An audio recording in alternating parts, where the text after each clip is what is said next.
পিএফে আছে, তোমরা সব বিচার করবে। ঘুষ দিয়ে চাকরি এরকম আগেও মেরেছে, এরকম আগেও আমায় মেরেছে। তো বন্ধুরা, তোমরা দেখতেই পেলে রন্দাকে কি রকম ভাবে তার দিদি এবং জবাই মাবু মিলিয়ে দুজনে করে কিন্তু মারছে। আর এটা কিন্তু আজকের নয়, তাকে প্রায় নাকি মারধর করে তার দিদি এবং জামাই বাবু, আর সেটা রন্দের বাড়ি এসে তার বেডরুমে দাঁড়িয়ে থেকে তাকে মারছে। তাহলে তোমরা বুঝতে পারছো যে লিপিকা কিরকম।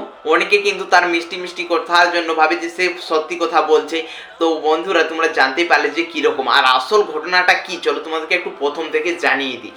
আজ থেকে কিন্তু তাদের এই যে মনোমালিন্যটা শুরু হয়নি। যখন রন এবং প্রীতির মধ্যে একটা ফাটলের সৃষ্টি হয়েছিল আজ থেকে প্রায় 1 মাস আগে, 1.5 মাস আগে, সেই সময় থেকেই কিন্তু রনদার সাথে কিন্তু তার দিদির সম্পর্কটা অতটা আর ভালো নেই। এই যে ভিডিওটা তোমরা দেখতে পাচ্ছ, এই ভিডিওটা কিন্তু আপলোড করেছে রনদার নিজে তার ফেসবুক পেজে, এবং এখানে দেখা যাচ্ছে সে মানে বাধ্য হয়ে এই ভিডিওটা করছে, কারণ সকলকে জানাতে চাই যে তার আসল রূপটা কিরকম।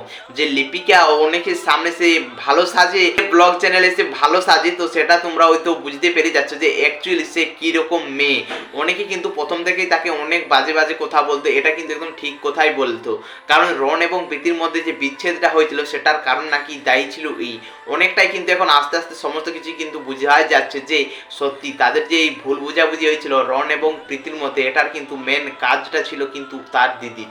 কি জন্য আমি বলছি সমস্ত কিছু তোমরা বুঝতে পেরে যাবে। কিন্তু তাকে কেমন ভাবে মারেছে, মানে তোমরা এই ভিডিওটা একজন কমেন্টস করে জানিয়েছে, তোমরা দেখো। বলছে, আমি রন্দাকে রক্তাক্ত অবস্থায় দেখেছি গ্রামে, তারপরে শুনলাম দীপিকা দি নাকি রন্দাকে মেরেছে এবং রন্দাকে বটি নিয়ে কোপাতে এসেছিল।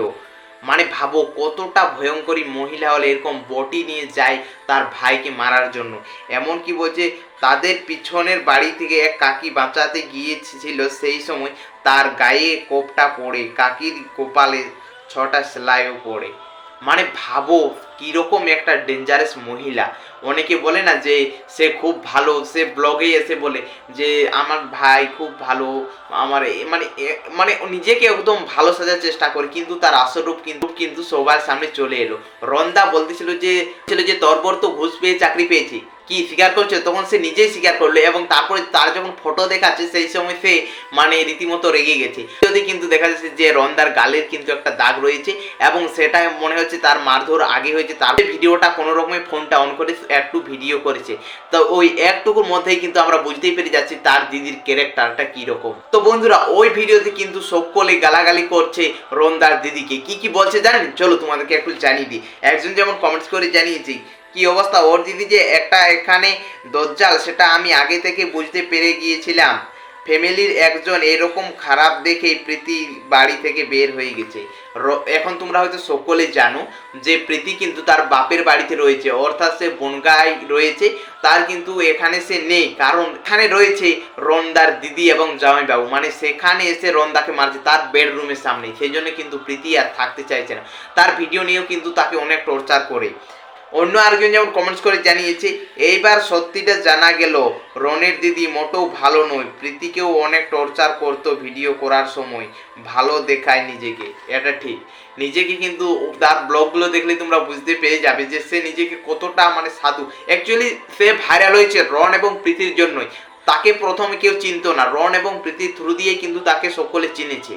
আর এটা কিন্তু তাদের এই ঝামেলাটা হয়েছে কিন্তু তাদের সরস্বতী পুজোর দিন বা তারপরের দিন 3 তারিখ লেয়, কারণ তাদের ঘুরতে যাওয়ার প্ল্যানিং ছিল প্রীতির এবং রন। সেখানে সে একটা ব্লগ ভিডিও আপলোড করেছে প্রীতি, সেখানে বলছে যে সরস্বতী পুজোর দিন একসাথে থাকার কথা ছিল, রন আমার সাথে দেখা করলো না। এই যে সে একটা ব্লগ আপলোড করেছে, সেখানে সে কিছু কথা শেয়ার করছে যে রনকে আমি ফোন করছি এসো, তখন বলছে আমি ভালো নেই, আমি একটু ফ্যামিলির সমস্যার মধ্যে আছি। আমার আর প্রীতি এটাও জানায় যে রন কিন্তু কখনো সে শেয়ার করতে চায় না যে আমার কি হয়েছে। তো সেই সময় সে কিন্তু তার মন মানসিকতা ভালো ছিল না, সেটা কিন্তু প্রীতি সেই ব্লগে দেখিয়েছে, অর্থাৎ সরস্বতী পুজোর ব্লগে। তার মানে সেই সময় থেকেই তাদের কিন্তু প্রচুর ঝামেলা হচ্ছে।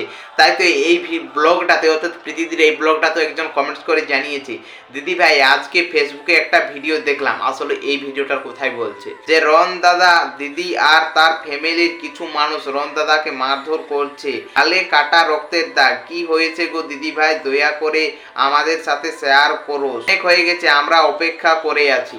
দেখো এরপর তোমরা অনেকে বলবে যে তাদের ঝামেলাগুলো তারা কেন সোশ্যাল মিডিয়াতে আপলোড করছে, কারণ এটা কিন্তু অনেক অডিয়েন্সই চায় তাদের সমস্যাগুলো জানার জন্য, কারণ তাদেরকে নিজেদের পরিবারের মতো মনে করে, অর্থাৎ তাদেরকে দেখতে দেখতে তাদের নিজেদের পরিবারের মতো মনে করে। তাদের বাড়িতে কোনো কিছু অশান্তি হলে অডিয়েন্সগুলো ভাবে যেন আমাদের বাড়িতেই অশান্তি হচ্ছে, সেরকমটাই মনে হয়, সেই জন্য কিন্তু তারা জানতে চাইছে। সেই জন্য কিন্তু প্রীতিদিকে এখন রিকোয়েস্ট করছে যে কি হয়েছে একটু জানাবে। আর এটার জন্যই কিন্তু প্রীতি রন্দার সাথে আর থাকছে না, সে রয়েছে তার বাপের বাড়িতে।